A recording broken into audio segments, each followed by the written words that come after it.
Chapter 2, Roles to Uphold. Shuna and Soai were the first to return to town the morning after Diablo's report. "I have returned safely," Shuna proclaimed, rubbing her cheeks. She had apparently exhausted her magical force in battle, requiring several hours of recuperation before she could cast spatial motion. "I could just use Dominate Space to pop myself over to where I wanted, but Shuna's relative lack of magicule storage meant she could only tap so much magic per day. So I could have used Shadow Motion himself, but he waited, thinking it gauche to return first despite being Shuna's guard. Even now, several of his replications were patrolling Clayman's main base. I guess nothing too dicey was happening right now." "And where's Hakuro?" "I asked him to clean things up for me," Shuna replied with a smile as Soai averted his eyes. "So they threw all that work on him, huh?" Hakuro, unable to use spatial motion, didn't have much recourse if they left him alone. "But I dunno, he always saw Shuna as kind of a beloved granddaughter anyway. Maybe he didn't mind that treatment too much." Currently, he was working with Geld to investigate Clayman's castle, divvy up the war spoils, and command the prisoner handling process. "I gave him an internal word of thanks for handling all that boring follow-up for me. It must be a ton of work, but an amateur like me couldn't offer much help. I think I'll just keep mum unless asked." Benimaru and the others made it home by that evening. "Huh?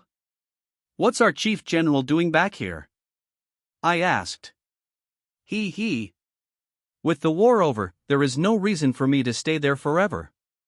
So I gave my command over to my talented officers, and we left the scene." He seemed remarkably invigorated. "I guess this means Benimaru let the three lycanthropers handle the rest." I could see the anguished faces of Alvis and his cohorts in my mind. "Those two, Benimaru and Shuna, guess they really are siblings, huh? They just pulled the exact same trick on their subordinates. I wish they would learn a little responsibility from someone like me, understood. I believe this to be the result of following your example, Master." "I didn't ask you to believe anything. Besides, you know that has to be wrong. Did something go haywire in the circuits between morphing from the Great Sage to Raphael?" "Negative. Such a phenomenon has not been detected." "Oh, sure. Deny it." "I bet that part of its logic got extensively upgraded." "Better let it slide, it's not an argument I'd ever win anyway." I decided to turn my attention back to Benimaru. "So is Gabble still at the battlefield?" "He is, yes. He has kindled a friendship with one Midray, a priest in the service of Lady Melim, and they are tackling the post-battle cleanup together." "Ah. So Geld's in Clayman's castle, and Gabble is outside? Even Gabble's lending a hand, huh?" Between him and Geld, it was a relief to see all these people handling the practical side of warfare for me. I could really rely on M. War, after all, didn't end after you won it. Things got even hairier afterward, especially given how we captured nearly all of Clayman's forces alive. There were untold numbers of prisoners, on the field and in the castle, most of them capable of labor. We guaranteed them all their lives, so we'd have to step up and take care of them. At least they were magic-born, not human, so you didn't have to worry that much about upkeep, although even they would get grumpy if you didn't feed them. Whether someone held a grudge against you after losing a battle or not, the victor was responsible for what happened afterward. Transporting all the POWs from the site at once was a major job. I didn't want them revolting when our eyes weren't on them, so we'd need guards on patrol at all times. Disarming a magic-born didn't neutralize them much as a threat either. This world had magic and skills. Thinking about it, no wonder the take-no-prisoners approach was preferred up to now, huh? If only there was a surefire way to make them do our bidding. "Oh, nothing to worry about there," Benimaru said, that easygoing smile still on his face. "I brought them all together and simply, coerced them to see things our way." Yes. Good." I instinctively nodded. No need to ask what exactly they talked about, I'm sure. Some of the prisoners must have been around to see Benimaru burn Charybdis to a crisp, and once word got around about that, I doubted too many of them would want to try their luck.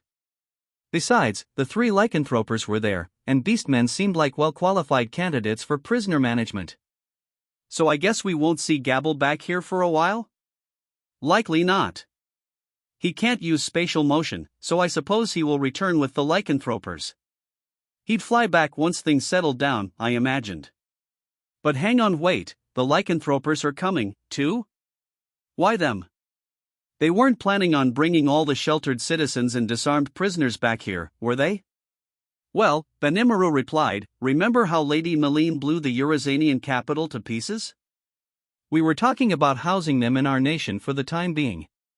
As he put it, the beastmen were hardy enough that they could march all the way over here without complaint. Which wasn't what I was asking about, but, okay. We really can't take all of them, can we? It took ages to set up campsites for the 20,000 we took in last time. Even worse, Geld and his team of high orc engineers, whom I'd usually rely on for jobs like this, were busy elsewhere. We had some extra land available, space we cleared for future development, but again, organizing camps would be a huge hassle. We discussed that with Geld and Alvis, Rimuru explained. We've decided to divide the prisoners into rough brigades. They'll be sent to a variety of destinations, actually. Well, that's a relief. And it sounded like they were pretty carefully screening each of them. If a prisoner had a village to return to, they were sent off by themselves. Only the beastmen seeking to learn a trade or skill would come to Tempest. Beastmen are magic-born with muscle, meanwhile, would stay on site and serve under the command of Geld's team, redeveloping the vacant land that used to be Eurazania. With Carolan stepping down from his demon lord post and joining Meline's side, Eurazania was now technically Meline territory.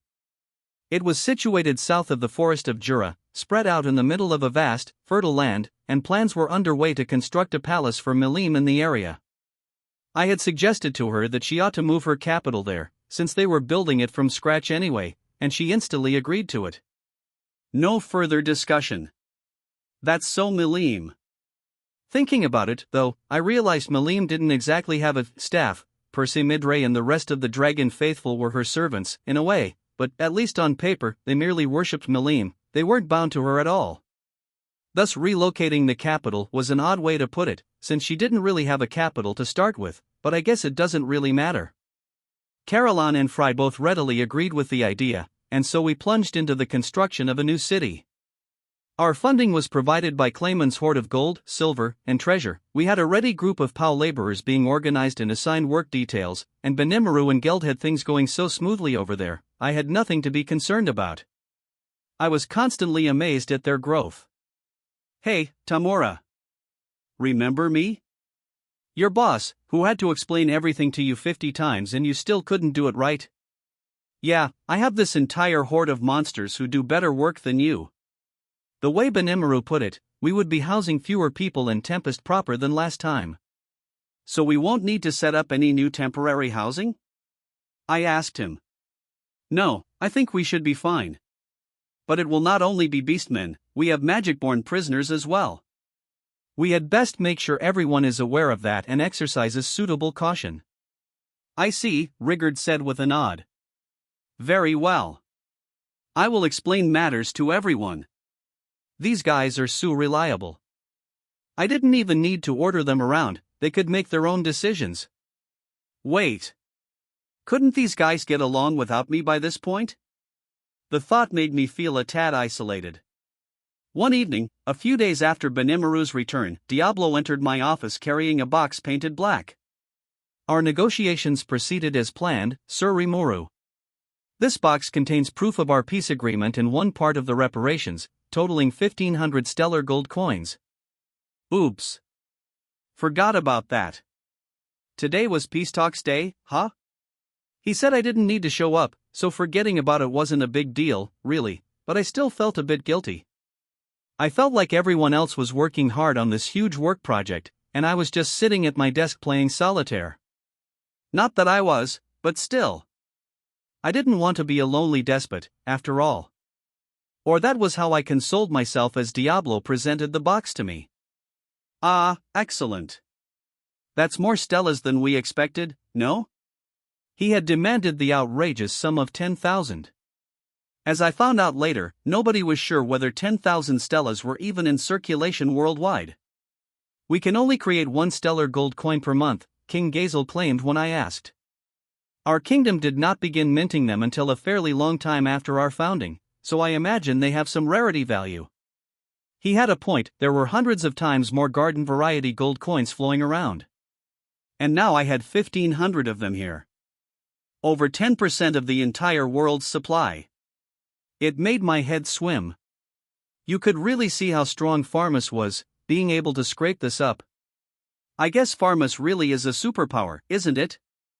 I'm impressed they collected so many. Perhaps. But it seems the majority of this was seized from the personal coffers of King Admaris himself. According to Diablo, most of these stelas were the personal property of the king, left in the vaults with no particular use to speak of. They had the backing of the Dwarven Kingdom, were worth loads of cash, and boasted artistic value as well, so they had been the property of the royal family for much of its long history. Luckily, King Admaris's thought process was as I had planned it. With no knights to protect his family, he reasoned, he was bound to lose it all once the nobles clashed with him anyway. So he cleaned out the royal vaults ahead of time. I see. So does that mean we're gonna have civil war soon?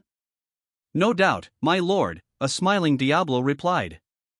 The remaining balance exists in the form of an outstanding loan, but I doubt the new king will abide by that agreement for long.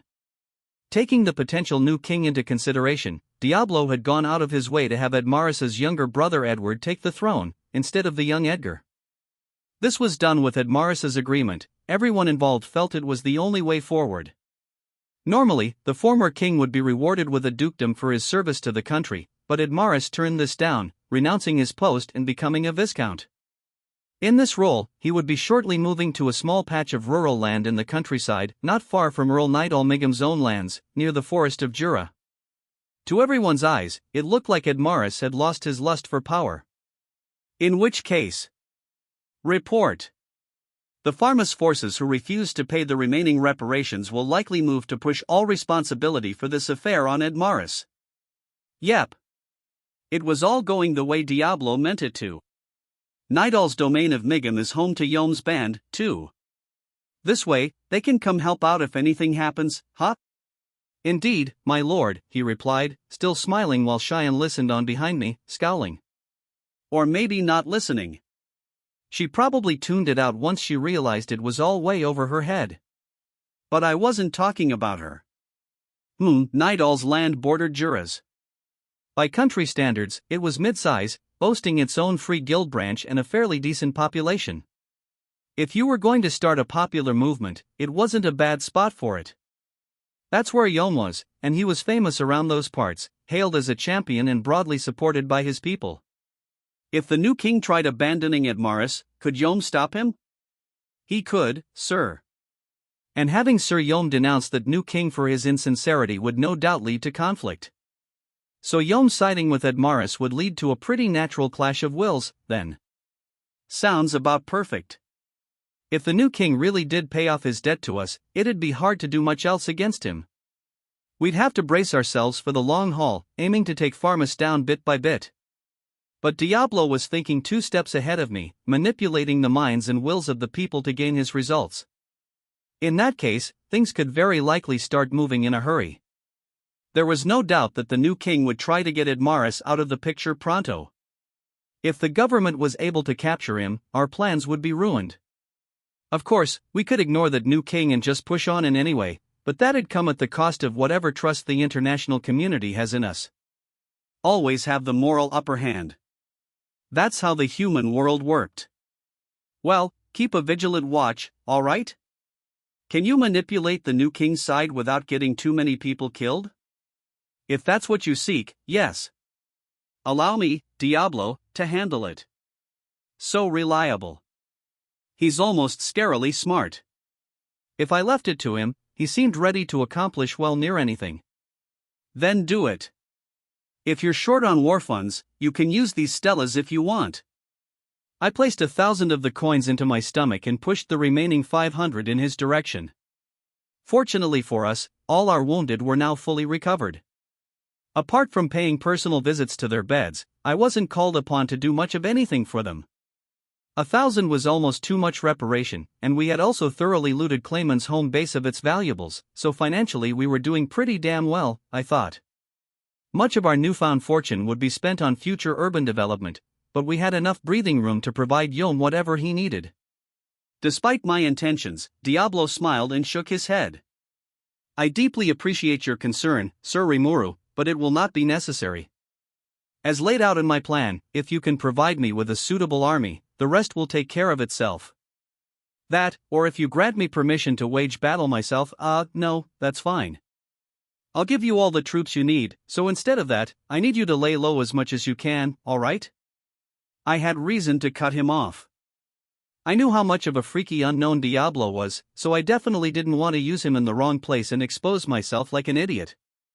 Unleashing him against human armies would be far too one-sided. All it'd do was make people fear us. We'd be further away from a common understanding than ever, and I wanted us to have as amicable a relationship as possible. Besides, we had all the war power we needed. We had no enemies, not in public, at least. Even with Geld's team tied up with engineering work, Benimaru and his army alone would be enough. Farmus, with the majority of its fighting force gone, was not a threat to us. So I decided to just prepare reinforcements if necessary and use this stellar windfall to invest in the new nation Yom was poised to build. This was enough to convince Diablo. Very well. I will remain firmly behind the scenes. Right. You know, Cheyenne, you could learn a thing or two from Diablo. What? When have I ever lost my head and failed to follow your will, Sir Rimuru? I tried to throw a word of advice towards Cheyenne like this now and again. She seriously never seemed to realize she did anything wrong. Yeesh. I guess that'd be a long-term project, gradually instilling in her mind that going berserk all the time wasn't such a hot idea. It made me heave an internal sigh. Something told me it'd be a while before I could trust her with solo missions. After finishing his report, Diablo brought up another question, as if it had just occurred to him. Sir Rimuru, the Western Holy Church has reportedly tried make contact with Rahiam, one of my pawns. He has received a summons to visit their headquarters and explain the situation with the hostilities in Farmus. What do you think about that? Rahiam? He was the Archbishop of Farmus or whatever, right? Now he was just one of Diablo's faithful dogs, but ignoring a church summons sounded like a bad idea. If we ignored them, would that lead to trouble? It would. I think it best to allow him to testify to them, if only to see what the church's next move will be. Yeah. I'm sure they're hungry for info, what with there being just 3 survivors. Out of the former king, Edmaris, the court sorcerer, Raisin, and Archbishop Rahiam, it made sense that the church would want to hear from Rahiam first. He was the only real candidate out of the 3. But wasn't the church monitoring Veldora? Because right now, it's true that he's revived again, but the timeline we're giving is a bit off from the truth. If we lied to them, wouldn't they see right through that? You think so? Shall I have him speak the truth, then? I thought about this a moment. The church could very well be a monkey wrench in our future plans. Ideally, I'd want to engage them in a way that didn't cause interference between us, but given their flat-out refusal to work with monsters, I didn't like my chances. Not even the Dwarven Kingdom was on very good terms with the church. The dwarves' habit of treating monsters as equals violated their whole doctrine, but it hadn't erupted into war yet. The two sides were simply ignoring each other. Should that be what we aim for? I didn't want to trample over a millennium or so of church doctrine, but I didn't want to unconditionally accept it, either. If they wanted all monsters to die, I wasn't about to lie on my back and wait for the dagger. I had to respect them, and we had to be considerate of each other. If one of us said something the other couldn't accept, it could lead to war, in the end. A deep understanding of each other would be a must, along with a prudent effort to keep away from any potential landmines in our talks. Of course, that only applies if the other side plays along. Otherwise, we'd just be deluding ourselves into complacency. If the church branded us a divine enemy, we'd have to resist that, and I wasn't afraid to smash them to pieces, if it came to that. For now, though. How about I send them a message for the time being? We seized some magic image recording thingies from Clayman, right? I'd like to personally record a message with one of them. We can have Rahiam take it over there and see how the church reacts. Very well. Great. I will bring one over at once.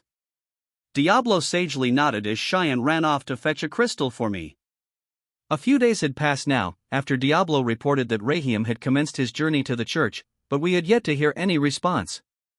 The reaction from them was muddled confusion, and I could see why. Veldora was back, and there was a new demon lord in town, i.e., me. Figuring out how to deal with us wasn't something they could make a snap decision on. Well, if they didn't react to me, I didn't mind. For now, I was satisfied with sitting and waiting to see how things shook out. The 3 lycanthropers arrived a while later, along with a procession in the tens of thousands. They didn't take nearly as long as I thought. You gotta hand it to these beastmen and magicborn. Just in terms of their core strength, no human could compare with them.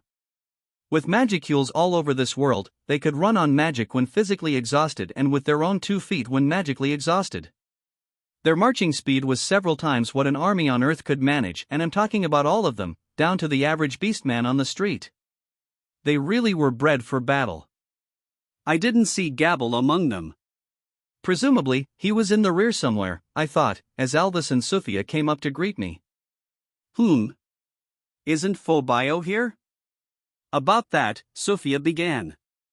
Phobio stayed behind to tend to the magicborn we took prisoner.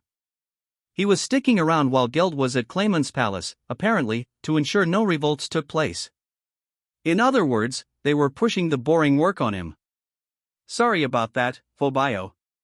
But even if Benimaru had bullied him into that role, we did need someone on surveillance. We should appreciate him for working with us instead of pushing the responsibility on someone else.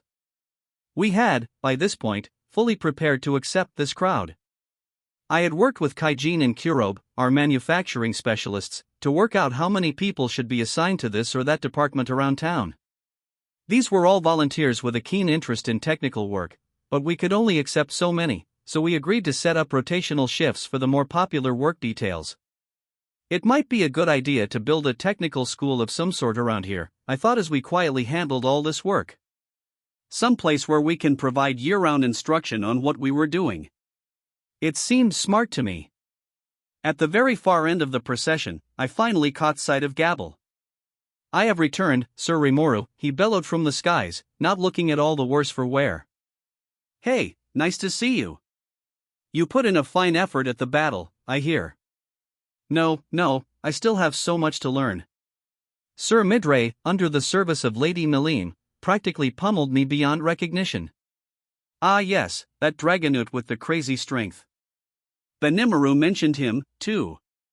Yeah, well, if he worships Melim, he's gotta like fighting a lot, no doubt. You aren't exactly a wimp, maybe you just aren't used to your newly evolved powers yet. You got a while to go. I wasn't sure if this comforted him at all, but I said it anyway. He didn't look too chagrined, so I was sure he felt the same anyway. Ha! I, Gabble, am prepared to expend every effort to live up to your lofty expectations, Sir Rimuru. That statement, and that smile, were all the proof I needed. After I said my hellos to the rest of his force, he suddenly remembered a sheet of paper that he took out from his pocket to show me. What's this? I received this from Lady Melim, my lord. She told me to give it to you. What could this be? Nothing good, I was sure. She mentioned stopping by again as we said our goodbyes after the Valpurgis Council. But sure enough, there was her childish scrawl, written haphazardly across the paper. This is Melim. Next time I visit, I'll be bringing along some guys who just can't seem to leave me the heck alone. I want you to teach them everything there is to know about cooking.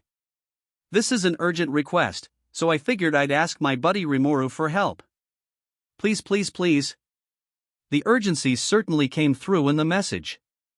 These hangers-on, was she talking about the Dragon Faithful? Did she tell you what this is about? A little bit. I met a member of the Dragon Faithful named Sir Hermes while I was there, and he was kind enough to discuss his following's internal workings with me. The way Gabble described him, Hermes seemed to have a pretty good head on his shoulders. Not battle-obsessed like Midray at all, more of a free spirit, one who had traveled to the Dwarven Kingdom and Western nations. Being in the Dragon Faithful, as he explained to Gabble, meant a life of frugality. He claimed that the food they present to Lady Melim isn't cooked or prepared in any way whatsoever. Perhaps they share some tastes with us. I've never enjoyed a fish that wasn't best when it was eaten raw, you know. I'm not so sure you guys have that much in common, Gabble. Lizardmen's digestive systems were probably just built that way.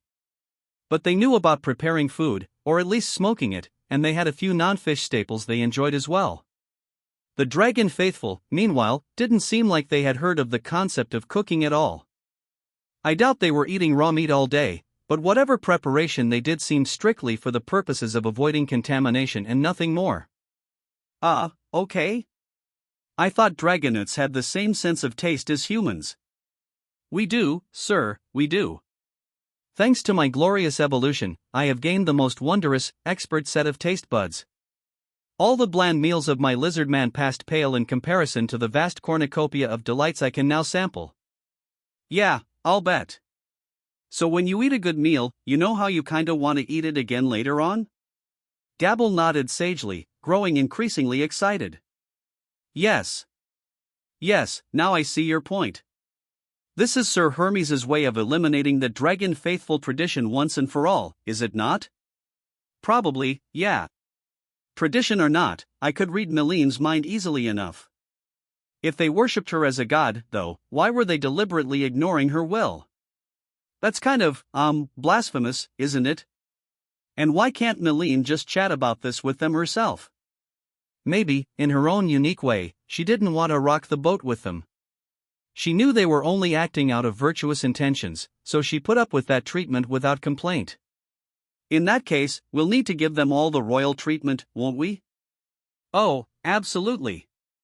A splendid idea, I think. We'd need to keep it casual, nonchalant, making sure we didn't act all high and mighty. Then they could naturally observe and learn what made Melim happy. It sounded like a tougher mission than I first thought. Better assemble my team and discuss this later on. So I instructed Gabble to return to his research in the cave. Vester was putting in a full effort down there at the moment, but we still didn't have a large enough team. Losing Gabble's crew must have been a major blow to their progress. Right. I shall be off, then. Yep. We will also consider your reward at our next conference, so I'd like to have you in attendance. Yes, my lord. Pride filled Gabble's face as he flew off.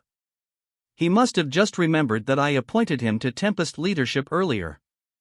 A month had passed since Valpurgis, and with all the new people, things were running at a fever pitch around town. In the midst of it, Geld finally spatial motioned back.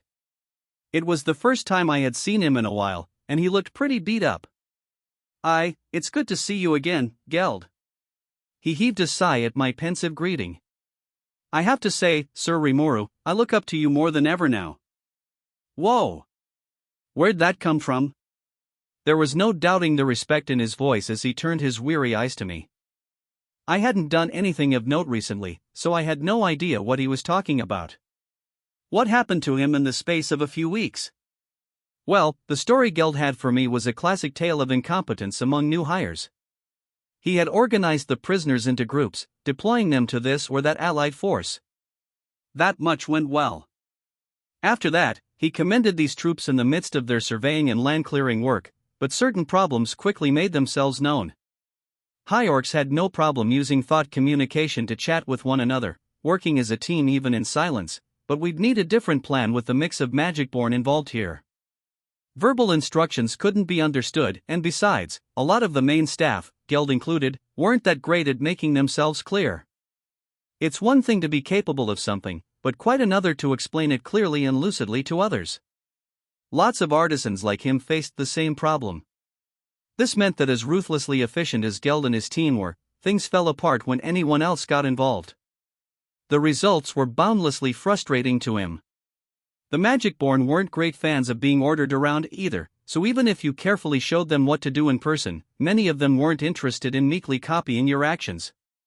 Those that were, as Geld put it, still weren't up to his grade of quality. I could see that. More people didn't always mean better work. Put together a crowd of idiots, and all you had was a mob on your hands. That was why education was so important. Show them, convince them, let them try, and praise them, only then will a man be moved. That's a quote from Admiral Isoroku Yamamoto, commander of the Imperial Japanese Navy during World War II, and it's something that I think anyone in a leadership position needs to take to heart. It expertly encapsulates the difficulties of leading and instructing people, and it also shows that people find real pride and meaning in their work only when recognized by others.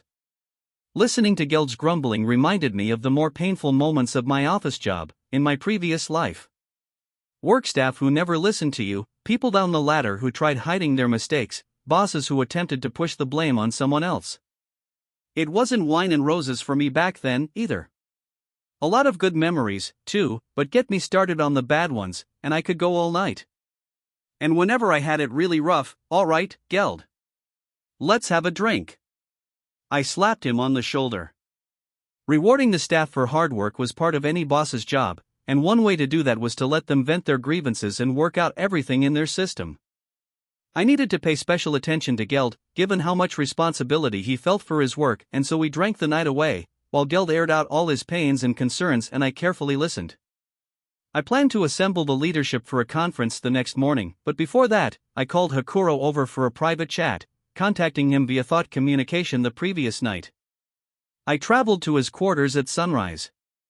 Sir Rimuru, he greeted me, almost choked with emotion, coming over personally to see me. He didn't look as tired as Geld. Sorry to put you through all this grueling work. Oh, not at all, not at all. We've sifted through the prisoners now, so my job is almost done.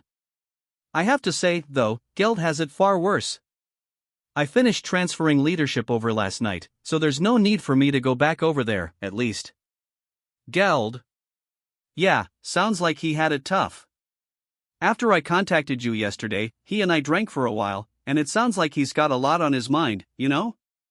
Like, up to now he's been able to just shut off his brain and focus on his work, but directing prisoners on the job site was a huge challenge for him. Indeed. He would have it easier if he was willing to compromise on matters, but he was always far too serious-minded for that. As Sakuro explained, it would have been easy to use force to corral this motley band of Magic-born, coercing them into following commands. But if you do that, you can't expect a top-quality job to result from it. You'd have to settle here and there, and as an artisan, those results wouldn't be enough to satisfy Geld. I have something else to report to you, Sir Rimuru, but to Akuro, that was Geld's problem. He turned back toward me. What's that? I asked. Clayman, as you know, ruled over what was called the puppet nation of Distav, a land where the majority of people are in the slave class. These are entirely dark elves, no other species, and well over 1,000 of them were tasked with maintaining and managing the castle grounds alone. Right. So? Well, as they described it to me, Distav used to be home to a kingdom of elves.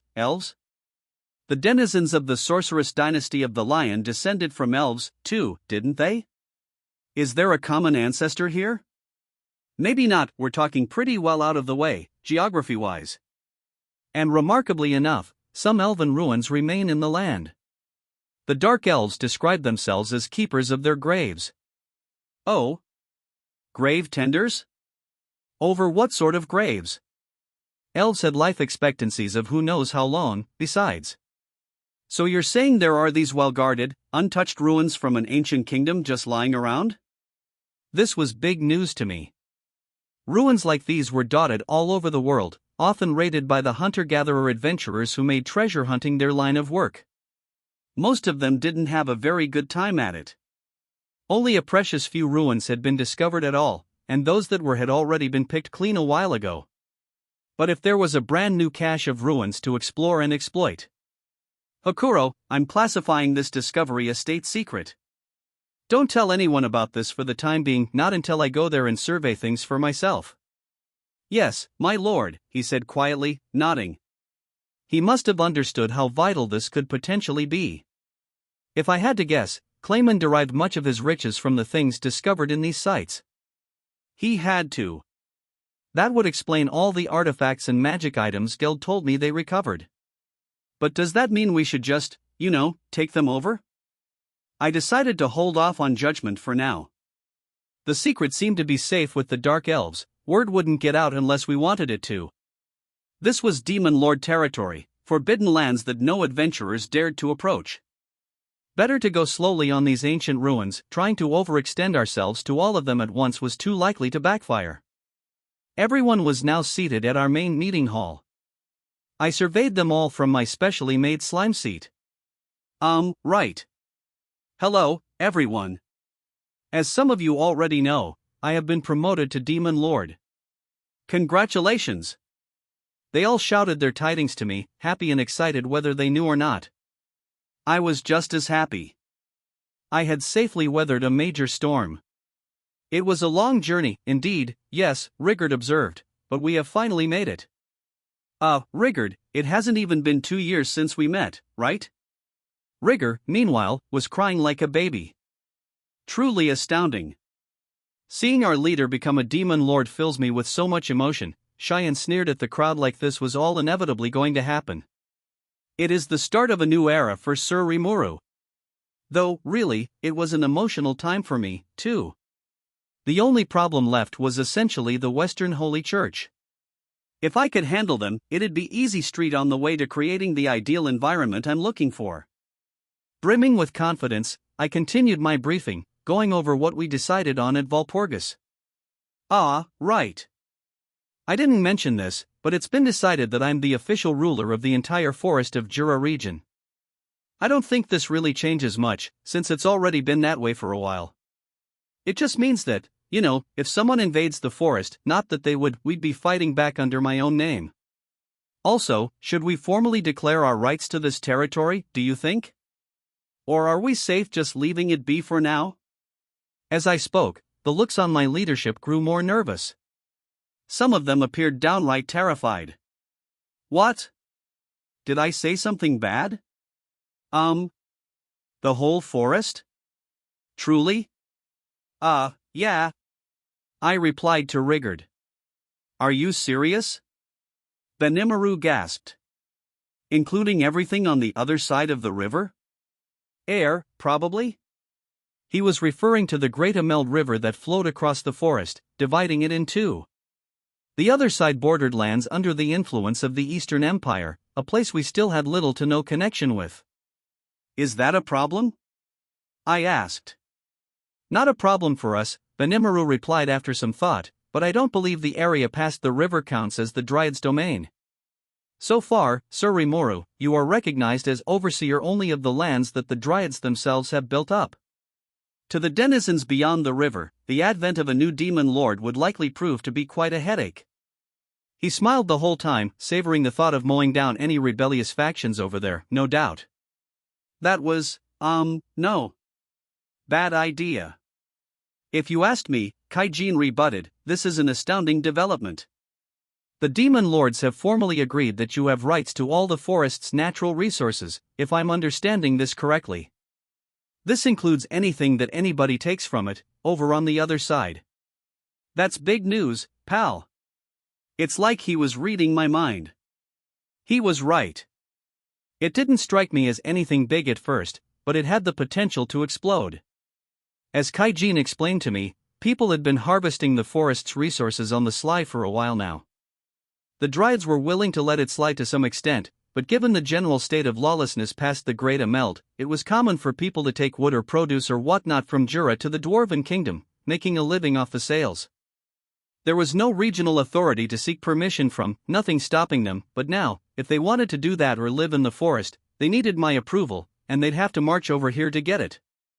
Oh crap, does this mean we're gonna get more people here? I think it does, Shuna said, a serene smile on her face. Now that you're an approved demon lord, anyone who fails to come here and pledge allegiance to you could be legally branded a rebel.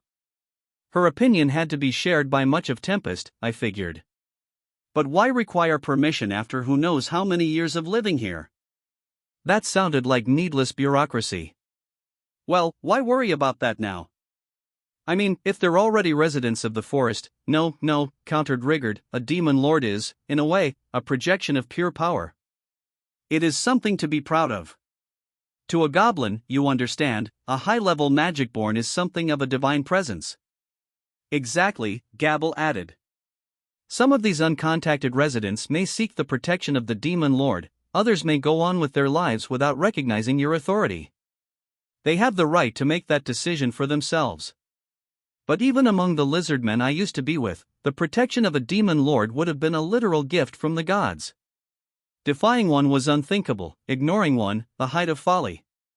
Compared with the risk of angering the local demon lord, it would be wholly typical for them to come and greet you instead. And as Shuna put it, failing to acknowledge me could even put you under suspicion. If you got attacked for it, you had no right to complain. Not that I'd want that, though. And besides, what if you're a monster who's never heard of me before? How would you even know? At the very least, Gabble said, the lizard men are coming to see you, I assure you. My father has already been told of your ascension. Wait. When did they decide to do that? You mean a bill? He's coming? He is. He told Lady Cheyenne about it as well. Ah, he is counting the days before he can see you in all your demonic glory for himself. This was starting to sound big. Really big. The lizard men were one of the larger size races in the whole forest of Jura. If they took the pilgrimage to see me as a given, I assumed that went without saying for any species weaker than them. And I'm sure the process would be pretty casual for anyone familiar with me, but if not, they might be showing up on my doorstep trembling with fear. I just look like the latest local despot to them. They might freak out over making one false step and being annihilated or whatever. Maybe there's something we could do to make this whole process a lot more chill? Still, though. Ha ha. I'm sure Sir Rimuru would expect nothing less. I peered down at the triumphant-looking Cheyenne. If she knew Gabble's father was going to show up, why didn't she bother telling me? And I really didn't appreciate that grin on her face. She didn't care about this visitor at all. I swear, she looks like the perfect executive secretary on the outside, but if you want her to actually do the job, forget it. Ugh. Just leave her be. I mean, I'm glad she enjoyed hearing praise for me, even more than I did, but I knew she'd take any criticism from me the wrong way, so... To sum up, once word got around about my demon lorddom, I'd have a parade of visitors beating a path to this town, most monsters preferring to request my protection instead of risk my wrath. We'd have a hell of a lot of visitors to deal with soon, in other words. We would have to conduct a cross-forest survey shortly, seeking out the intelligent races. This wouldn't be a problem in areas where I was already the acknowledged leader, but anywhere else would be an uphill climb. But if we were gonna be busy with that anyway... Hey, I was just thinking, we gotta spread the word around the forest about my ascension anyway, right? So why don't we turn it into some really big ad campaign and use it to unveil this town to the whole world? It'd be easier to make everyone come over here than go reach out to all of them, I think. How do you mean? A confused-looking Rigard asked me, so I went into some more detail on the idea I just came up with. Really, it wasn't anything difficult. This town, the capital of Tempest, was starting to become more well-known among the monsters in Jura. Kobe, and the kobold merchant caravans he led, were doing a great job spreading the rumors wherever they went.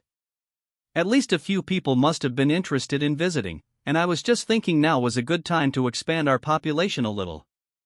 The beastmen hanging out here would complete their education and return home soon enough. We'd need to make up for those losses, and if we were gonna keep up the teaching effort, then the more students, the merrier. Our food situation was steadily improving, and we definitely had the room for more people. If anything, we were starting to face a shortage of workers. There were all these ideas, all these projects to explore, but not enough people to throw at them. A big, lavish unveiling could be just the thing to attract more of them. They'd come to pledge their fealty or whatever, they'd learn about the town along the way, and at least some of them would consider a permanent move. 2 birds with 1 stone. In fact. Plus. You know, we've all been on pins and needles the past little while. Why don't we kick back a little bit? Let's hold a big festival to start this off. We'd set up a specific time for the meet and greets with me, and we'd stage a citywide festival around these to fate them with. That way, I wouldn't have to spread the meetings out over weeks and weeks. There'd be a huge feast, too. I still had Nalim's request filed in the back of my mind. It'd be a chance for all of us to take a breather, show off what we've done, and get everything wrapped up in one fell swoop. A festival. Wonderful. Truly a wonderful idea. Let's do it. It will be a magnificent event. My associates were up for it, at least. The town was getting experienced with this, what with the monthly feasts we already held for ourselves, and our developments in the realm of food and drink were growing more complex and large-scale by the day. Expanding on that, and allowing everyone to join in, sounded like a lot of fun. This will kind of be my public debut as well, so let's make it the biggest one we can. Yes, my lord. There were no objections. The budget? Ah, no need to worry about that. Rigard would figure out something. We were flush for the moment, and a little indulgence wouldn't put a dent in that. Things proceeded quickly after that. I guess those words held a lot of sway with people. Suggestions and feedback filled the hall, much to my silent surprise, and before I knew it, we were extending invitations to dignitaries the entire world over. Was this a little hasty? Monsters were one thing, but were we okay inviting human heads of state as well? We had a hot spring. We had ample accommodations, including a state guesthouse worthy of handling the highest of nobility. Haruna and her crew had already impressed super celebrities like Archduke Irald and King Gazel. I think we ought to be fine. Even if it took shuffling the dates and locations around, or at least stepping up our security, this could be a great chance for the world's leaders to get to know me. The overseer of all these people, i.e., me, had just officially become a demon lord. I could see why people wanted to celebrate that. I used to be Japanese, and Japanese people love their festivals. I figured I needed to really go all out with this and teach everyone what a real party is about, that and show them what a friendly demon lord I was. With a promise to hammer out the festival details later, I concluded my report. We followed this up with reports from the rest of my main staff. I had a grip on everything, but not everyone on the team knew what everyone else was up to, and maybe I'd learn something new myself. Diablo, in particular, had a completely different view of the world from me. It was like he didn't know what common sense was. Small trifles to me could be huge, world-changing matters to him, it felt like, and if something like that came up, it'd be difficult for me to handle that alone. That was why I set up these regular info-sharing reports. Rigard kicked off his briefing by stating that our merchant partners had begun returning to town. Our numbers were trending upward again, likely because Fuse was spreading the word that things were safe now. Beyond that, none of the other nations were making any particularly noteworthy moves. My ascension seemed to alarm many of them, but for now, they were likely waiting to see how Blumund and the Dwarven Kingdom would respond. We also had word that Elmesia Elru the Lion, Her Excellency the Emperor of the Sorceress Dynasty of the Lion, had expressed a personal desire to open formal relations with Tempest. I could practically hear her whisper, "So build a highway linking us," already underneath those words, but there's no doubting what a useful support they'd be to us. Her statement, propagated by magic to all world leaders, had apparently led to much consternation. It can be said, Rigard happily closed, that all our relations are fulfilling their sworn duty and working hard on our behalf across the world. Next came Soai. I had left him to investigate a lot of things, so I figured he'd have the floor for a while. This included the preliminary setup for the highway between here and the Lion, the advanced surveying and so on before we put shovel to dirt. I had already worked out the general route from my bird's eye view over the forest, so I was sent out to check for nearby monster villages or other construction obstacles. This was something I had him do for the roads to Dworgen and Blumund as well. It was pretty important work. You didn't want to omit that stuff, unless you wanted trouble later. So far, the monsters impacted by the roads had been cooperative with us, so there were no major problems to speak of, but you never knew when we'd have to eminent domain someone out of their ancestral homes or whatnot. Very few of them would defy my will, me being demon lord and all, but I didn't want to act that much like a tyrant, so I had to be careful. It'd be easy to just push them away by force, but I wanted to avoid that if I could. Coexistence was my creed, and that applied equally to humans and monsters. Hopefully I wouldn't run into any issues this time, either. I wasn't in this to demand anything from the monsters I ruled over. Anyone who wanted my protection got it, but otherwise, I didn't want to interfere, well, unless they lived right in the middle of my projected road.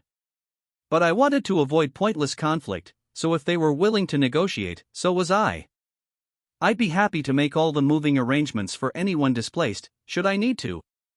After all, any village near this road was bound to become a resting stop, a lively place filled with inns and taverns and travelers going to and fro. It wasn't all going to be smooth sailing, but it'd make for a better life for the natives. That's how it worked for the previous 2 highways, and hopefully it would once more. I did not find any hostile monsters present on or near the projected route, so I began. When I explained Sir Rimuru's plans to them, they all provided their ready agreement to me. Ah, good. I'm glad he made it clear we weren't kicking anyone out of their homes. That's great. In that case, make sure you wrap up the surveying and other work by the time Guild's free again. The rough on-site investigation work was already complete. If we didn't find any more safety concerns after this, it'd be time to send our engineers over. Well, one moment. I did discover one issue. The forest of Jura is in your jurisdiction, Sir Rimuru, but the Kusha Mountains lie on one of its borders. The area is filled with high peaks and treacherous canyons, and at the higher altitudes, there is said to be settlements populated by a long-nosed tribe known as the Tengu. That is information from the local populace, so I found it difficult to dismiss entirely. In the lands southwest of Rimuru, the capital and central city of Tempest, there was a mountain range that spread out across the shores of Lake Sisu. These were the Kushas, an area that high orcs had migrated to in the past. A southern branch of this range was also home to the former demon Lord Frey's castle. It was noted for its beautiful, extended rows of towering peaks, many of which were treacherous and all but untouched by living creatures. The current plan called for a highway to be built right up to the border with the Lion. There was a mid-sized town there situated between the mountains that would serve as the terminus. We wouldn't need to go through the Kushas themselves. So what was I worried about? What's the big deal about that? The Tengu are said to be friendly, but at their core, they are a warmongering race. Even the demon Lord Frey avoided direct conflict with them. I would suggest seeking her advice about this. Technically speaking, so I advised me, the Kusha Mountains were outside the forest of Jura and thus not our territory.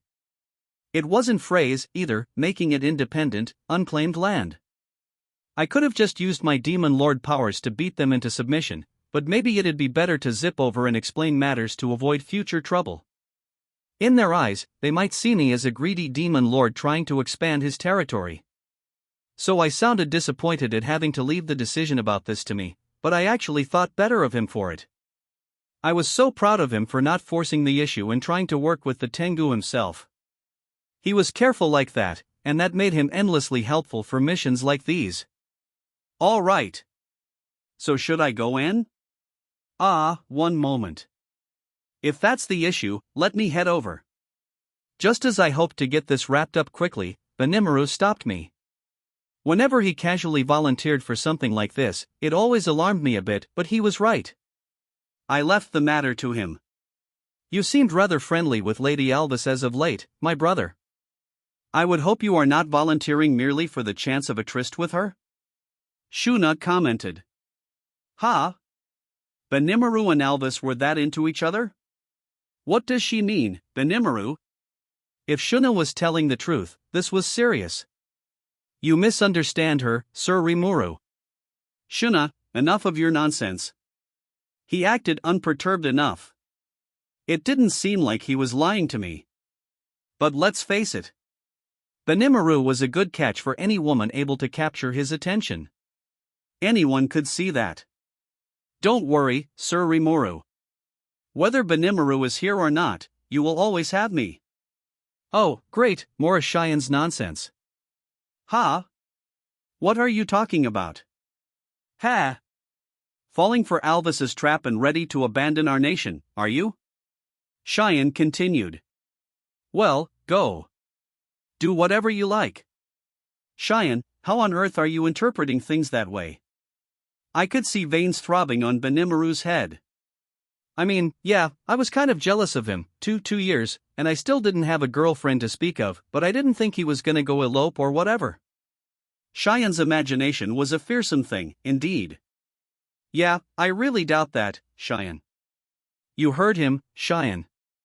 Sir Rimuru, you do trust in me, yes? It's not a matter of trust by now. You're one of my closest partners. There wasn't a cell in my body that questioned Benimaru. He couldn't be less like my old co-worker Tamura, except in how they'd both found a steady date before I ever did. But I could deal with that later. This whole conversation was getting ridiculous. Right. If we keep talking about this, Cheyenne's imagination is gonna run wild on her. Benimaru, I'm assigning this job to you. Yes, my lord, he replied with a fatigued nod. Yeesh. Still, Benimaru was the right man to serve as my proxy here. He was second in command only to me, and I doubted he would underestimate any adversaries he came across. I wasn't expecting hidden mountain settlements on the Lion border, but considering the future, it was better to work everything out with them sooner or later, and Benimaru's better than me at that stuff. There was one thing I had yet to hear about. Can you tell me anything about the changes in our monster ecosystem, I had asked him to investigate trends among the monsters in town and along our highways. A lot of residents were practically brimming with magicules, the air was pretty dense with them by now, which was exactly how you got mystic beasts. They'd spontaneously manifest from pools of the stuff, and the more that were created, the more likely at least one would be harmful to us. Beasts like these necessitated a constant patrol around the forest. They were a threat to humans even at D rank or below, so we needed to be hyper-vigilant with those guys. If one ranked B or so showed up, that required immediate attention. Rigger, as head of our security department, was the main man in charge of handling them. His team was experienced now, and even the newer ones could provide able service after several weeks of training. They patrolled the highways, ensuring the merchant wagons could ply their trade in peace, and they did a good job at it. For now, no problems had been reported. But they couldn't cover the entire forest, so there was no telling where a new, and powerful, creature might be lurking. I had informed me that it wasn't worth worrying about much, which was puzzling. What did he mean by that? Like, we could live safely alongside them? If they didn't harm us or the travelers, then sure, I could accept that. Any monsters intelligent enough to be negotiated with were free to live out their lives, but you just never knew when a new menace, like the A-rank night spider Datta tangled with, might rear its ugly head and start defending its territory. That's why I was concerned with the forest outside of the highways and other areas we had populated. Those places, it seemed to me, were more likely to house these potential threats. I had his replications looking into this for me, so I was pretty sure he at least had an inkling by now. I did not discover anything particularly problematic, so I coolly replied to me. If I had to name one, it would be the saber grizzly I chanced upon in the forest's northwestern reaches, but I safely dispatched it. Nothing problematic? Report. A saber grizzly is equivalent to an A-rank, similar to the night spider. What? Whoa, that's nothing a normal adventurer could take on. I couldn't hide my shock. He made it sound so commonplace that I didn't pick up on it at first. No merchant would be able to travel in areas with freaks like those nearby. They'd be a danger even to Datta and his patrol teams. Datta grunted, picking up on my concern. Is that for real, I? 'Cause I don't really want to deploy anyone new and untested to places where they are. It'd be dangerous. I wouldn't worry. You spoil them too much anyway, don't you? Hey. Wait a minute. Maybe you wouldn't worry, but to us, if we let our guards down, we're goners. Then go to Akuro, I blithely replied as Datta kept whining. Just have him train you harder. You'll be fine. Akuro nodded at this like it was plainly obvious. I felt kind of bad for Datta, although his reaction piqued my interest. He himself didn't seem too scared of a saber grizzly. The magicules coming off him seemed to be higher than before. He was probably on the higher end of the B rank by now. But there's a pretty big jump between B and A, I figured. Hey, Raphael, I'm not misreading Datta's power, am I? Understood. When unified with a starwolf, the resulting growth in fighting level cannot be measured in numbers. Ah. All right. Yeah, I think that unification was an A-. And with Datta head of the Goblin Riders, maybe a saber grizzly wouldn't be a big issue for him.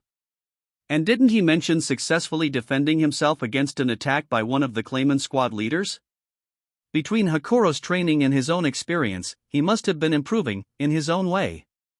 He didn't look any different, but maybe Gapta's a force to be reckoned with? I smiled a bit as I reflected on this.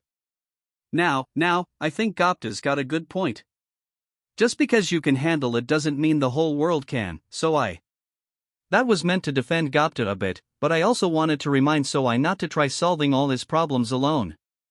If the more powerful among us use themselves as a yardstick, that'll bring a world of pain upon anyone who can't live up to that. It'd also make things more inefficient for the powerful themselves, burdening them further and ultimately leading to their ruin. I spent a few moments explaining this to the team, mixing in a few real-world examples. I understand. I did not think carefully enough. Everyone is different. Saka and the rest of Soai's team were talented enough to satisfy his harsh demands, but it took a special group of people to do that. I appreciated his apology, but I hoped he kept that fact in mind somewhere. The same could be said of Benimaru and Hakuro. I wanted them to be a bit more broad-minded in how they raised the new generation. Geld and Gabble, on the other hand, thought a great deal more about the people under them, so I had less concern about them. Hopefully everyone could learn from them. It'd make for better relationships all around. Meanwhile, although I should say that training Gapta and the rest is a great thing, you gotta make sure they're prepared for the unexpected. Hakuro gave a sly grin as Gapta hung his head low. Sure, not everyone advances at the same rate or to the same degree, but training itself is never a bad thing. It's just like going to school, it's bound to help you later on. Convinced that Gapta was on the right track, I went back to the main topic. Just as I feared, we were starting to see new, and dangerous, monsters born in the forest. Our patrol teams had potions on them if worse came to worst, and the Star Wolves were astonishingly fast on their feet, so I'm sure they could flee easily enough. But I can't expect our upcoming visitors to act the same way. If we have all these magicules pooling together, that's going to create more unusual monsters to deal with. It'll be too late for us if they kill someone. We need a plan of action. We could try stricter patrols, but that wouldn't address the root of the problem. We'd have to keep that up forever, stressing all of us out. Unless we identified and removed whatever was creating these dense clouds of magic, I'd have to keep worrying about this for all time. So now what? As I pondered over this, a helpful voice called out from an unexpected place. In that case, why don't we place anti-magic barriers over the highways? It was Vester. Kaijin immediately stood up to reply. And you know, pal, we just finished up the perfect device for that. He grinned at me. A fully automatic, barrier-producing magic generator. I knew he had been working on a few things in secret. But really? An automatic magic generator? Apparently, this was a device that automatically kept any magic spell going, as long as you told it which one. A major innovation. It sounded like, kind of an advanced version of the inscription magic-driven tools he had invented before. I guess Kaijin Investor, chagrined at how useless they were during the whole barrier crisis we had, stepped up to try developing this. These guys are amazing. Making a working model in such a short time. What are they, geniuses? Turns out, though, this wasn't just a couple of dudes working in a garage. Gabble was pitching in during his spare time, as well as Kurobe, who wasn't with us at the moment. Even Shuna was helping out. In a way, we had some of the world's greatest magic wielders coming together for this project. It was kind of epic. Kaijin had long been devoting his days to research, leaving forge duties to Kurobe. I'm sure it wasn't just research, what with his duties as head of Tempest's production department, but still. As he explained to me, the automatic magic generator utilized the magicules naturally floating in the air. He figured we had tons of those around us right now, and that there had to be a way to harness those, hence the idea. The prison field covering the town worked by purifying the inner space of its magicules, absorbing them. In much the same way, monsters took in magicules from the air and produced magic crystals from them. They had researched these natural processes, analyzing how they worked. Another thing, one I had already mentioned, was that this nation was unnaturally full of magicules. We were all projecting pretty heavy auras even when we tried to hold them back. Even in a regular cave, the density could be enormous in areas, enough to give birth to a whole gaggle of B+ creatures. It was all just too weird for this country. Kaijin and his team had tried to figure out what to do about this for a while, it seemed. So if we use this automatic magic generator, we can create anti-magic barriers? We sure can, Vester confidently stated. And that's not the only thing. They were both grinning ear to ear now. I could hardly believe these two used to be at each other's throats. But anyway, what other use is there? I thought the barriers were the point. Ha ha ha. Get this, pal. This generator includes a mechanism that collects and gathers magicules from the atmosphere. We can use this to lower the density of magicules in the air. Whoa! Really? I had to restrain myself from shouting with glee. That's exactly the solution we were looking for. It definitely is, Sir Rimuru, Vester said. But it's not without its drawbacks. It requires a certain magicule density to work, otherwise, it is too inefficient. Not that we have to worry about that around this town, huh, pal? I nodded my agreement. It wasn't a problem worth considering. So basically, these devices will suck magicules from the air and automatically create barriers for us? They could, yes, but eventually they'll run out of local fuel and fizzle out. That's why we've set it up so you can refill their magical energy stores. As Kaijin put it, the area around Tempest had more magicules than it knew what to do with, but the closer you got to the western nations, the sparser they became. It'd be a problem if the barriers disappeared without anyone noticing it, so the devices were set up to generate magic based on its previously loaded stores as well. What was the fuel source? The crystals made from magicules collected from the air, in other words, magic crystals. Normally, these crystals would be too inefficient an energy source to use for fuel as is. Unlike the magic stones crafted with secret free guild technology, magic crystals were neither uniform nor stable.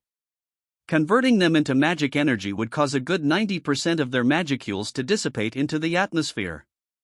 Magic stones were better, and thanks to the Great Sage, we had a fully optimized conversion spell driven by inscription magic. It didn't require any magic stones at all, as long as the potential output exceeded the energy needed for recovery. The technology we developed back before we could just buy all the magic stones we wanted was still paying off big time today. Now, they reported, they could generate the magic with a minimum of loss, providing the desired effects even with the 10% of a magic crystal normally available for use. What's more, the wasted 90% wasn't gone forever, it just went back into the air, ready to be used again. As long as the required density was there, it was virtually a perpetual motion machine. And we could use these things in other ways. For example, how about creating a whole bunch of magic crystals, sending them to the Free Guild, and having them converted into magic stones? Then we could operate these things even more efficiently. The most important use, however, was paring down the magicule density around us. Less density meant few monsters and magic beasts to worry about, fewer great hordes of creatures stomping around. The number of unique monsters that might pose trouble for Gopta's team could potentially be reduced to near zero. Truly, a wonderful invention. A perfect match for one of our nation's most unique quirks. I could envision a future where we couldn't live without it. You know, Kaijin cheerfully stated, I think we've also found a lead in extracting the energy needed to convert them into magic stones. For that, though, we're gonna need some dedicated equipment. It's gonna be too hard with what we have now, so that's why we looked for a way to use magic crystals as is. First, they found a way to make crystals from the magicules in the air, then they developed that tech further, and then they theoretically learned how to make them into magic stones. But while the stones I purchased in Inglesia helped them out a lot, they led Kaijin and Vester to the conclusion that producing our own was an uphill climb. I think I remember hearing that the process required a dedicated factory filled with large-scale equipment. It was complicated, high-level work, and while they had the theory worked out, applying it was a different matter. Well, nothing worth going crazy about. If we could use magic crystals anyway, there was no need for haste. Besides, using those crystals for fuel proved to be a lot easier than expected, they told me. All they had to do was rewrite the formula for the relevant inscription magic, and boom, they had a working magic circle. And what's more, Vester excitedly continued, these automatic generators can cast magic besides just barriers. Impressively, they could handle quite a few more spells, although there were restrictions. Just place the relevant magical inscription on a magisteel disc, pop it in the device, and you could conjure up all kinds of things, a bit like a record player, except it ran on magic crystals instead of a power outlet. I remember telling them about media playback devices like that, but I had no idea they'd leverage that knowledge into something magical like this. If they could miniaturize it down to CD player level, maybe we could even make them portable. Or how about the opposite, creating larger models for tactical level magic deployment? The possibilities seemed endless. For the time being, though, the generator was a rectangle a bit over 3 feet long on each side and half as deep. Kinda big. Heavy, too, enough that it took some serious muscle to lift. If we could keep them stocked with magic crystals, though, there wouldn't be any need to physically move it at all. Vester's proposal was to nestle these devices within the heavy stones we used to pave the highways, setting each one to maintain a magical barrier. They could carefully measure out the lifespan of each one, having the daily patrol teams replace the crystals to keep the barriers going, although no replacement was needed if the local magicule density held up. As long as nothing was amiss, the devices could just be checked up on regularly and otherwise left alone. It seemed like a pretty smart plan to me, easy to use and adaptable to a wide variety of functions. By their calculations, one generator every 6-ish miles along the highway would guarantee a safe refuge across the whole area. We had patrol stations every 12 miles along the roads, so it wouldn't add much to a patrolman's daily duties. So what about the magic inscriptions? Ha ha ha. Dold's already got the prototype done. We'll have Kurobe work out the manufacturing process for the generators, so at this point, pal, we're just waiting for the word go. My team has largely completed the education I've been giving them, so we're holding fewer classes at the moment. I have some free time to work with, and I would love to take this job on, if possible. Vester's eyes were burning with anticipation. Research wasn't enough for him, he wanted to see these devices humming along for himself. And so did I. It looked like they could solve our magicule problem while improving highway safety. I saw no reason not to add this to our highway planning. Okay, Vester. I want you to begin tomorrow. Leave it to me, sir. He smiled, elated. Glad I could rely on him. I intended to have the high orcs left in town help with the installation. The devices were ponderously heavy to a human being, but just a bit of a lift for a monster. It'd be far more efficient that way. I figured that adjusting the ranges of each barrier to match the path of the highway might be the biggest challenge remaining. Vester laughed that concern away, but before he could go into detail, the friendly atmosphere was shattered. Gwa-ah-ha-ha-ha. Once you complete that network, I can release as much mystical energy as my heart desires. No, you can't, dumbass. You'll kill half the populace if you do. I couldn't help but yell at him for that. I really didn't need Veldora's crap right now. Vester's smile turned into an alarmed, pale frown. I wouldn't advise it, no, a disturbed Benimaru replied. We might be able to handle it, but the rest of the city? I doubt it. Indeed, added Shuna, even if we moved Sir Veldora off-site, the force of the blast would likely affect us in one way or the other. Yeah, no duh. Even the sealed-off magicules leaking out made it impossible for most people to be near him. If he started shooting out his mystical force willy-nilly, we'd be awash in corpses. Ah, but I've been holding it in for so long. It's wearing me out, deal with it, I snapped back. But why doesn't holding yours in bother you at all, Rimuru? Huh? Well, why'd you think? Me? I just shove it all in my stomach. Ever since Rigard suggested it, I had been bottling up my mystical force and pushing it into my stomach. By this point, it was an instant transfer, preventing any of it from leaking out at all. Ascending to Demon Lord status boosted my magicule stores a fair bit, but it also upgraded Predator to Belzebuth, Lord of Gluttony, which vastly expanded my stomach storage. Thanks to that, I had no desire to unleash my mystical force at all. You must remember, Diablo advised me, that perfectly blocking one's mystic force is intensely difficult. Even Sir Benimaru and his family are allowing a tiny amount to leak out. Yes, Veldora said, nodding meekly. You are an observant demon, Diablo. Come on. Tell Rimuru more about how hard this is for me. Diablo then explained how the demon races are particularly gifted in the handling of magic and mystical forces. That gave them perfect control over such powers, but even from that perspective, Diablo was giving Veldora an A for effort. With all the energy stored inside him, Diablo reasoned, keeping it under control was a Herculean act. Is that true, Veldora? Yes. Yes, it is. I've been holding it in ever since you taught me how to, and I want to go blow it up somewhere. This, might be kind of a big deal. He wasn't set to pop right this instant, but if we didn't take action, we might have a disaster on our hands. If he busted all of that out without warning, we'd have acres and acres of wasteland, and with all these freaky powerful monsters and creatures dying en masse as a result, that could lead to the creation of another Charybdis. Talk about your catastrophes. Whether he meant it or not, Veldora was seen as a mortal danger to the world for pretty solid reasons. All right. I'll think about that, so hold it in for a while longer, okay? Very well. I can manage that well enough, still. But try to be quick about it.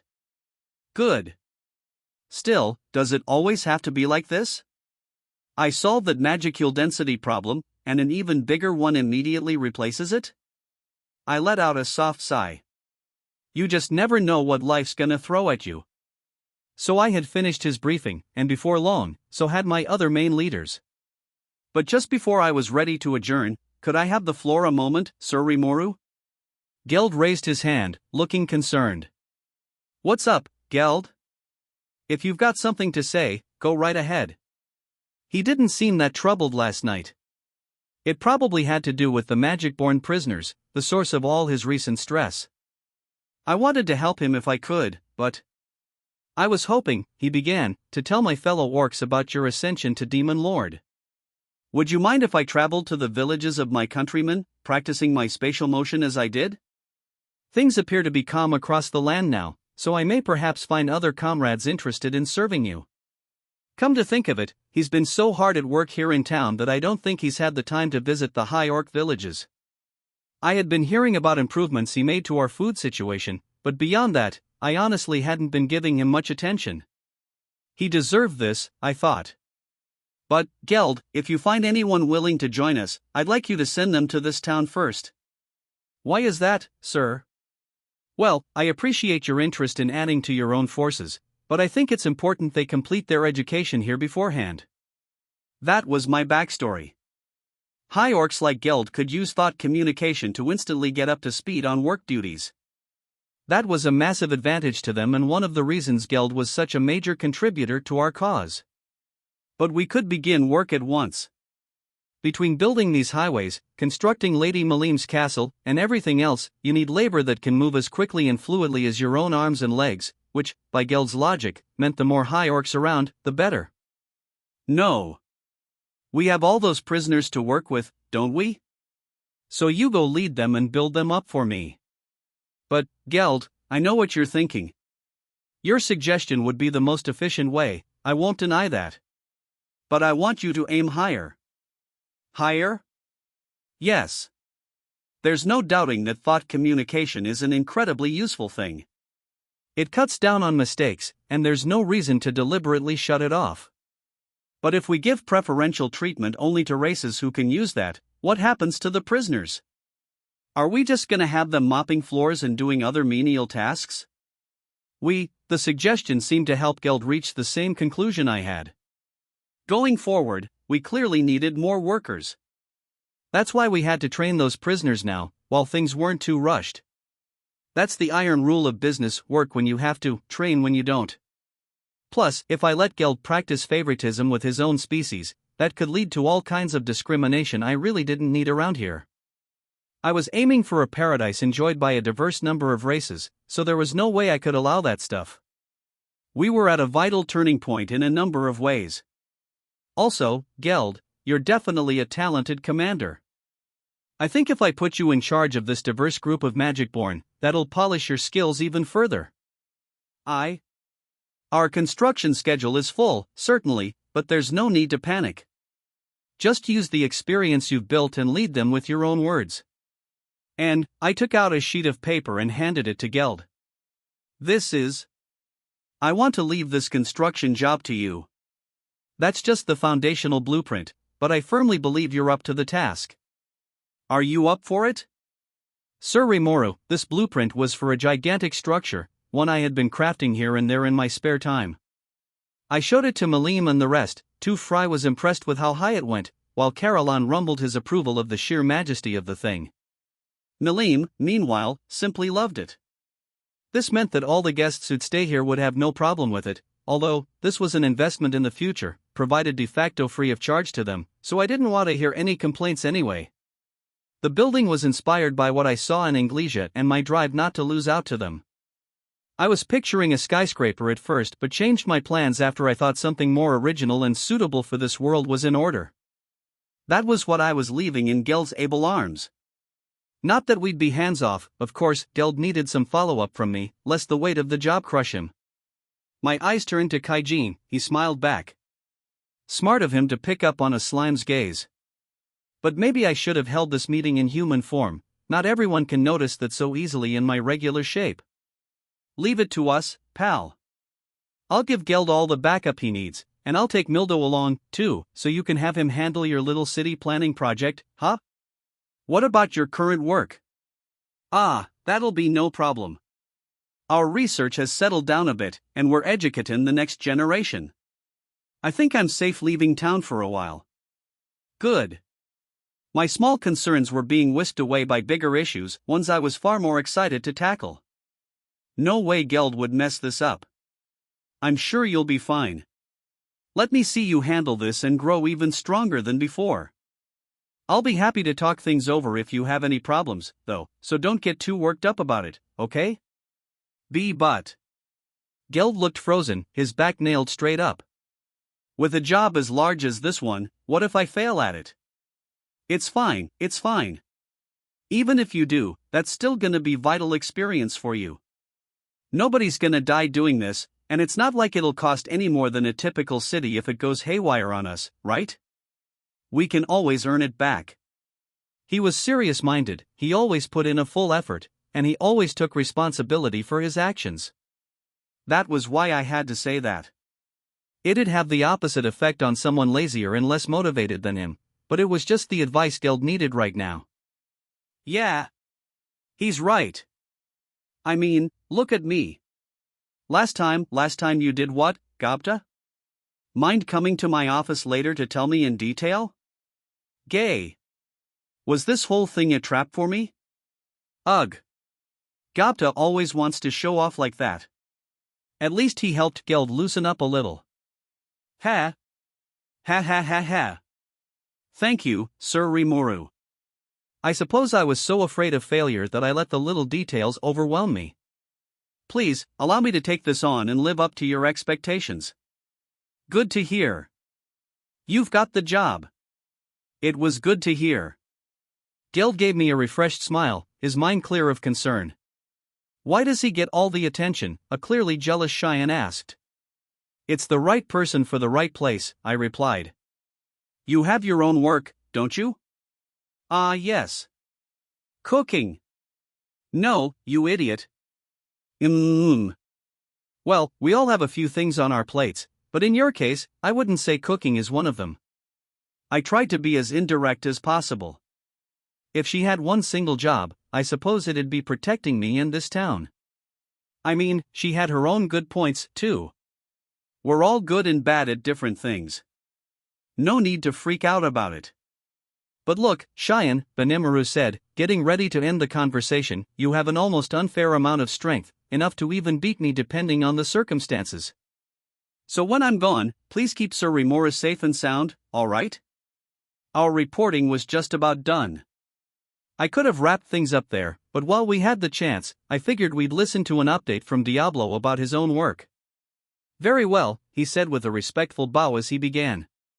His update on worldwide trends and how they influenced us was the same as Rigard in Soai's. He must have picked up on the same info, but a little confirmation was always nice. It'd all tie in with establishing Yom's claim to the throne eventually. He also told us about Yom, the man who would be king. He had no education on how to act like a noble, much less king, so there was no way he could negotiate directly with all those highborns. Instead, Edmaris, the former king, had joined Diablo's cause and was in the midst of providing a crash course to the guy. Sounded good to me. With Diablo watching, I doubted the former king would try any funny stuff. Depending on how things worked out, it might be pretty neat to befriend Edmaris and take advantage of him. That would probably help Yom out as well. So as I listened to Diablo brief the rest of the room, I made a mental note to go see this man Edmaris for myself sometime. The new king, to no one's surprise, was lurking around behind the scenes. It'll be a while before he makes any moves, though, right? At least several months, I figured, before he could regroup his forces and take real action. But Diablo disagreed, or at least had an answer well beyond my own imagination. Ha ha ha ha. I would like to have this done sooner rather than later, so I am taking measures that will encourage him to hurry it up. Ha? He was smiling at me again. Do we need to prepare for something? No problems there. I have let Sir Benemaru organize the forces we will deploy when the time is right. Yes, Benemaru casually replied, we are all set to go there. One force that will mingle with the general public and make its presence known, and one force operating in the shadows. Both are ready for action. The selection process was quite a pain, actually. Nearly everyone volunteered for this mission. They all seemed so informal about it, like they were figuring out what time to meet at the park for a picnic. It's a little more important than that, I thought. However, Diablo said as his smile faded, there is I wouldn't call it a problem, but something that does concern me slightly. I didn't report it since it was not worth reporting at the time, but Rahiam has yet to return. Oh, right. I thought I was forgetting something. I sent a rather pointed message to Hinata, and I still hadn't received a reply. That's the archbishop we let travel to the Holy Church to report to them, right? Did he not make it or something? No, he had reached the Inglesian capital accompanied by my agents, crystal ball in hand. There is a preset transport gate there that leads directly to the church headquarters in the Holy Empire of Lubelius, so he should have arrived safely. The road from Farmus to Inglesia was a 2-week journey by wagon, hugging the coastline the whole way. Adding Lubelius to the trip would tack on another 3 weeks or so, but this world has magic. Between the two nations was a pair of transport gates, special magical pathways. Go through one and traverse the alternate dimension inside, and you can travel from one end to the other in an instant. Only a small handful of elites even knew about these gates, but Rahiam, as an archbishop for a large nation, would likely be one of them. No doubt he had access, too. Once he entered Inglesia, he reportedly made a beeline for the capital. He had absolutely used the gate there. The greater demon Diablo summoned to tail him said so himself. The city had a barrier over it, so a greater demon breaking in could cause a furor, so he simply watched Rahiam go inside the gate and reported it back to Diablo. And he hasn't left the capital since? No. We've kept the city under watch, so we should be briefed once he does emerge from it, but that hadn't happened yet. Rahiam must be stuck in the church. I began to fear the worst. Did they kill him to shut him up, maybe? I have not detected any such thing as of yet. My tempter skill can seize the soul of anyone it has thrall over the moment they die. If there was no soul to harvest, he must still be alive. I was starting to get a little scared of Tempter, but never mind that.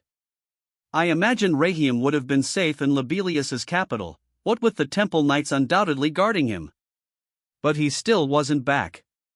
The church's inquiry could have just been taking a while. Maybe this wasn't cause for alarm yet, but it did bother me a little.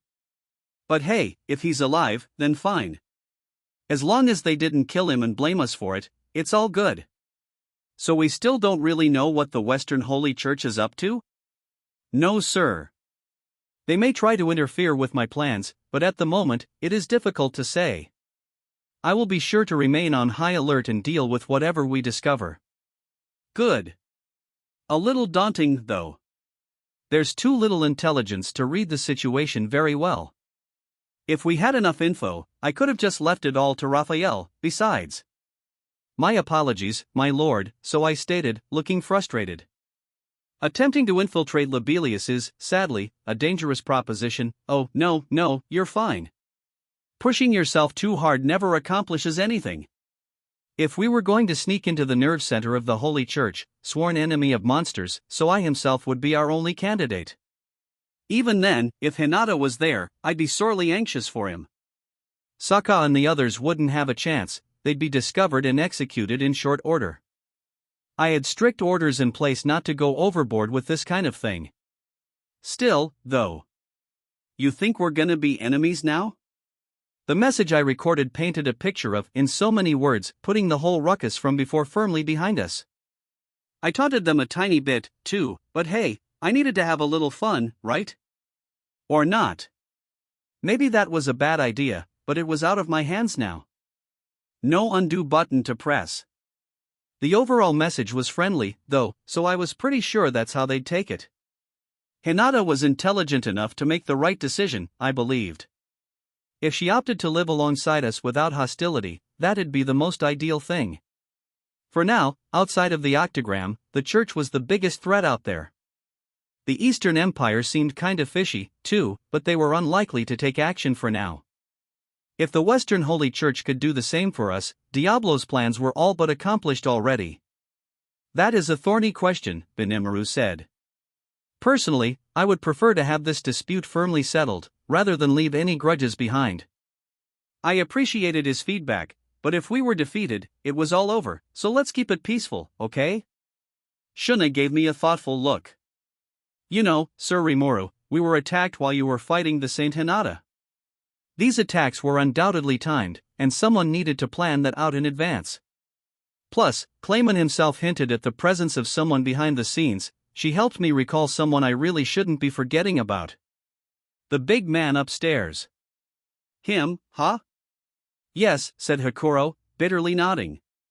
And now that we know this someone exists and is trying to entrap us, we will need to consider his upcoming moves as well. Now is no time to let our guards down. No, Shuna said, nodding with the crowd, no time to let anyone escape our attention. Yeah.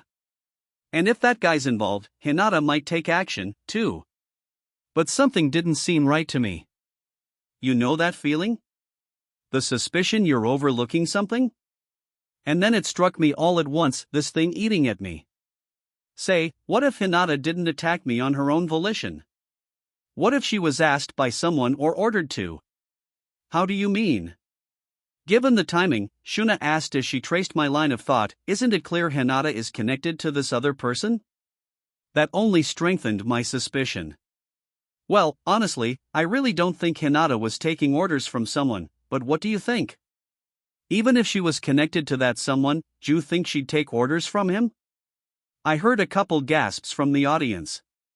That woman didn't bother listening to a word I said. Why would she listen to a request, or especially an order, from anyone else? Good point, pal, Kaijin replied. She's captain of the Crusaders, who would she ever take orders from? The only one she'd ever listen to is the god Luminous herself. I mean, everybody knows that not even the church leader can corral her, am I right? If Hinata answered to nothing but divinity, that put her at the top of the church ladder. That eliminated the operating on orders idea. Yeah, you see? She sure didn't listen to me at all. I really can't imagine her taking orders. Which meant, if you looked at it the other way, if we could convince Hinata fighting was a bad idea, we didn't have to clash with the church at all. Orders from no one, mused Benimaru. So, added Shuna, the attack timing was just a coincidence? Or something the church took very keen advantage of, Diablo muttered a very demon-like theory, but it made sense. I couldn't imagine Hinata being taken advantage of, but it was still a possibility. Perhaps Diablo is right, and someone was inspiring Hinata to do what she did. The mystery mastermind may be involved, too. But you doubt said mastermind was in a position to order her around? Exactly, I said, nodding at Diablo. Benimaru closed his eyes, considering my suggestion. So this mastermind drove Pharmas to action, manipulated Clayman, and tried to destroy our nation. But he didn't have that kind of free control over Hinata, then. Does that mean, Sir Rimuru, you don't expect any moves from the Western Holy Church at this time? That's the thing, Diablo, I couldn't answer his question. From her point of view, it should have been clear to Hinata that we, and the Church, should avoid being enemies. I clearly stated that in my message to her. I didn't want to oppose them at all, and since we had a disaster class threat in me and a catastrophe class 1 in Veldora, Hinata couldn't be stupid enough to take on Tempest. Just look at the stakes, she would accomplish nothing. Even if she won, all she'd earn from it was more fame, and that wouldn't nearly make up for the massive losses the Church would face. It just wasn't sane to wage war if you had nothing to gain from it. Hinata didn't like listening to people, but she had to see that, at least. But I still had my concerns. There was this certain annoying dragon thing next to me mumbling Luminous. This god's name was Luminous? I feel like I've heard that before and so on, which kept interrupting my train of thought, but I still had my concerns. Hinata told me that we were a bother to her. That's because the teachings of the Holy Church of Luminism dictate that life alongside monsters is impossible. But that might not be the whole story. Why did Hinata call us a bother? Because Luminism refused to acknowledge us. But if that was the only reason, it just didn't seem rational of her, or to put it another way, it wasn't like Hinata at all. There had to be something else. And while this is the exact opposite of what I just said, what if there was some mastermind behind it all? Someone besides Hinata, who also sees us as a bother to their plans. What would that someone want? Report. There is an increased possibility that multiple motives are at place. All these events are interconnected. However, it is estimated that they are not all occurring by the will of a single entity. Meaning? Understood. Considering the nations, people, factions, and other factors involved, several goals can be categorized. These goals may seem to match one another at first glance, but several contradictions are present as well. It would be unnatural to unify everything under the banner of a single mastermind. So it's not just one mastermind. That's the core of it, and hearing it that way, it made sense. Clayman was being controlled by another part of the Cabal, then? Yes. That did make sense, if you thought about it. They simply worked together for a common goal. Clayman wasn't following any specific orders or anything. Maybe they were just giving each other little suggestions or shoves in the right direction. In fact, Hinata might not have been involved with him at all. It did seem more natural to assume more than one player was running around.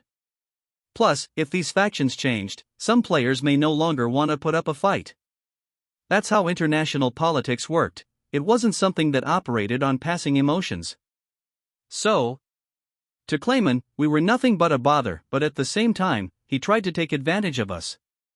He would have loved it if Hinata and I knocked each other out. To Pharmas, I, as overseer of Tempest, was a bother. They didn't want to destroy us, they wanted us to fall under their rule. They hoped Hinata would take me out and would have loved it if she had. So where does Hinata's heart lie? In terms of being a Luminism adherent, she wasn't about to ignore a monster nation. These were the three frames of mind that drove the whole situation, and in the end, I fled from Hinata, Pharmas retreated, and Clayman died. Which brings us to now. The situation that attracted these masterminds in the first place had changed.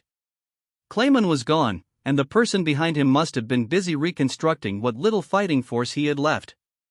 Would this guy still want to directly fight me? Understood. The possibility of taking such action is likely low. If the mastermind's powers exceeded Clayman's, he would have become involved well ahead of when he did. Even if he was preserving his own powers this entire time, involvement would mean little by now, after such a grave strategic defeat. So there's no reason to come after me. Not like this guy in the shadows would decide to go reveal himself now, long after the fact. Whether he wanted to make a comeback or not, he knew a frontal assault on me definitely wasn't the way to do it. What about the other factions? King Admaris was off the throne, his ambitions crushed.